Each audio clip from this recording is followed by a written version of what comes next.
With YouTube attacking alternative media, please consider supporting the channel via Patreon for just $1 per month. Link below. Logan Paul has had just a hell of a year. Just an insane hell of a year so far, and we're 4 months in. That's it. You know, first he had the Japan video blow up. Of course, that whole thing was fake, whether you want to believe it or not. I'm sorry, it was. Fight me on it. But the point is, he went away for a while, but nothing impacted his channel, right? Nothing impacted his channel whatsoever. He went up over 1 million new subscribers. He went up like over 50 million views in a day he was getting as a result of this type of controversy. Then he comes back with his anti-suicide video and immediately follows it up with a vlog about tasing a dead rat. This is a kid who really just doesn't understand second chances in life. And it's actually kind of starting to catch up to him a little bit here, because as we're learning, Logan Paul is tanking on views and new subscribers. Yeah. Right. This is a guy who had, like, I think 15 or 16 million subs by the time that that the whole beginning of the year happened. And he kept shooting up, kept shooting up, kept shooting up. And regardless of all the controversies, he kept increasing. He probably thought to himself that this was going to be the best course of action for his channel. Get famous, get crazy, and then people are still going to come check it out because they want to still watch how the show progresses. Except now we're seeing that people who joined up for curiosity's sake are leaving in droves, and even probably his newfound audience just doesn't seem to care. Now it says here, YouTuber Logan Paul is seeing a big slowdown in subscribers and views in the months after he controversially posted a video of a dead body in Japan's so-called suicide forest. I kind of want to just rearrange that sentence to say of a so-called dead body in Japan's suicide forest, because that would be more accurate to what actually happened. But anyway, so there's a good reason why controversial YouTuber Logan Paul has decided to launch a channel on the rival site Twitch, and isn't just a creative pride. Statistics from Social Blade show that Logan Paul is seeing major decline in his viewers and subscribers on his primary YouTube channel, Logan Paul Vlogs. This will directly be hitting his earnings, paid at upwards of 7.9 million per month. Now, this, of course, is using the maximum amount of what Social Blade has to say, and that is never the case. Never the case. What they say is, I want to say, is about probably around the middle mark of what they average of what you make. So, but still, that's like 3.5, or that's like, you know, between $3.5 and $4 million a month estimated. But that's not on Google Preferred anymore, right? On Google Preferred ads, I would probably argue he's making on the higher end of that. But now he's back down with the rest of us plebs. He's probably not making that much at all. But still, come on, man. He's pulling like $2 million a month. I'm really in the wrong goddamn business, but I'm just saying, it's like it's still, I don't cry me a river for a guy, the world's smallest violin for a guy pulling in $2 million a month. Jesus. Now the numbers show the slowdown began to bite from December onwards, when Paul hit the headlines for posting a video showing a dead body in Japan's suicide forest. He was subsequently kicked out of Google's preferred ad program, which lets top-tier advertisers place ad against the most popular creators, handpicked by YouTube. And the good thing about that, though, I will say this is a good thing. Logan Paul screwed up so badly that it actually broke YouTube's track record of punishing everybody for one person's failure. He screwed up so badly that they basically at this point went, okay, we have to handle these things on a case-by-case basis. Now, at the beginning of December, Logan Paul's YouTube channel, Logan Paul Vlogs, had 316 million views. By the beginning of March, it had fallen to 168 million views, a decline of around 47%. That is no small number, but you also have to sit there and think about this too. He can't maintain that level of controversy without eventually going over the line and killing it all. That's just the way it works out. You can look to see here on Social Blade that he went and peaked out around August or September of 2017, and then it just had that bump up in the beginning of the year, and then just drop back down. That just goes to tell you that there is something clearly rotten in Denmark. As you can see, similar impact on subscribers. To be clear, the figures don't show Paul is actively losing subscribers. Rather, Social Blade's numbers show Logan Paul struggling to add as many new subscribers each month as he used to. And that might be something to do with the fact that he hit that peak, and then it's like, how do you get more from that? You know, in which case you'd have to be more controversial and you have to be a bit more over the top. So it says here that when Logan Paul hit his peak in June 2017, he added more than 2 million subscribers in his channel that month alone. In March, he only added around 241,200. That is a huge 88% decline. Yeah, I mean, PewDiePie is still, you know, he's still racking them up. people aren't watching as much, but he's still racking them up in terms of subs, where it does feel like Logan Paul is starting to slow down. And that might be one of the reasons why is people are just kind of tired of the shtick. They're kind of tired of the nonsense.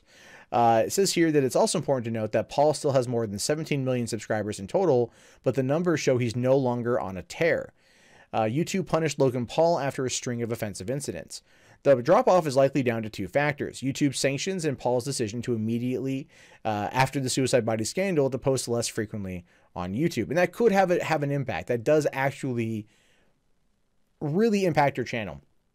It does. So I post 3 videos a day, pretty much 7 days a week. I do a lot of pre-recording, a lot of stuff scheduled to come out, and it keeps things moving. It keeps the videos recommended, and it keeps the view counts coming in. And ultimately, that does help my channel kind of sustain itself as well as grow and build off of that. So that's one of the things you have to do. And if him not posting for a couple of weeks, it was going to drop back in the it was going to slow things down. But when he came back to doing the daily stuff again, and he kept bringing out new videos, it's going to shoot that right back up. Like, he'll get back to that point. It might take a little bit, but he wasn't gone for very long. So I don't think that's entirely all of it. Now, Paul only posted 2 videos the entire month of January as kind of a penance for his action, before posting around 15 videos in February and 23 videos in March. That explains the initial steep drop-off in numbers, but it also shows that Paul hasn't been able to recover his previous popularity levels. Well, no, because at that point, Paul was in fact worldwide news. You know, I mean, worldwide news. And people were talking about this. People were furious at him. People were like legitimately livid at Paul, and him just getting a slap on the wrist from YouTube over what he did. You know, and that's the whole thing, is that they very much, you know, it explains itself here. So it says that, after the Suicide Forest backlash and Paul's removal from the preferred ads program, YouTube also canned a movie deal with Paul, which is supposed to debut on the platform's YouTube Red subscription service. He was also removed from the upcoming 4th season of the YouTube Red original sitcom Foursome. Paul didn't seem to learn from his mistakes or the punishment, as after a brief pause on uploading videos, he returned with the controversial video where he tasered a dead rat on camera. YouTube said it had temporarily suspended ads from Logan Paul's entire channel because of the recent pattern of behavior, which would likely put off advertisers, which is very true, but at the same time, that came back super freaking quick. As well, here, as I said, when YouTube did can the movie deal from Paul, that would be The Thinning 2, which was already shot and ready to premiere, I think, sometime this year. So they're just holding off on it. They've already said they're willing to work with him again. Unlike PewDiePie, right, which of course was taken out of context and everything else, and he lost everything. And they don't want to work with him again, not in that particular fashion. Although he still does go to YouTube, like, you know, YouTube events in London and whatnot. So clearly he's not out of it too much. Creators rely heavily on ads to make money from videos, and the more views and subscribers they have, the more likely they are to become a preferred channel. That becomes a virtuous cycle when YouTube heavily promotes the most popular creators through its recommendation algorithms. Paul might reverse the decline. He's made the commercially savvy move of agreeing to fight fellow YouTuber KSI in 2 fights in Manchester United and 1 in the United States. Or Manchester United Kingdom and 1 in the United States. A previous match between KSI and another YouTuber drew 1.6 million views, and it was streamed live, and 20 million were predicted to watch the footage later. Exactly. That's the whole point.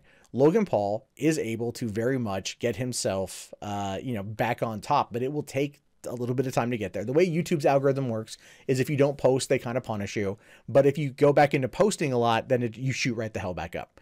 Because at that point, you're re-engaging the machine. It may take about a week or 2, if not even being a little bit sooner, and then get you back to those numbers. If I don't post for a couple days on this channel, it clearly declines. But once I start posting again, it takes about 2 or 3 days. It starts right back up to where it's usually at. And that's how they work. That's how they operate. What's happening here is you had the initial boom, that tear he was on, simply because of the shock and awe of the situation involving the Akigahara Forest video.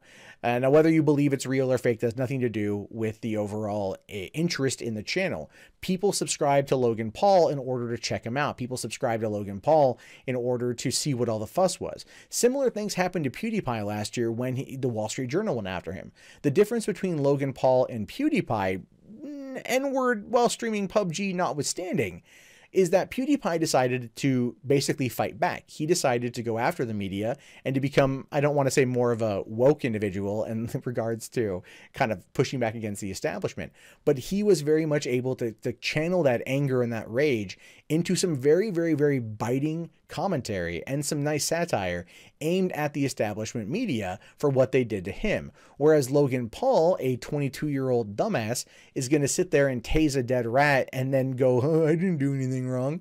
Well, no, it's just that, you know, his handlers aren't handling him in the right way.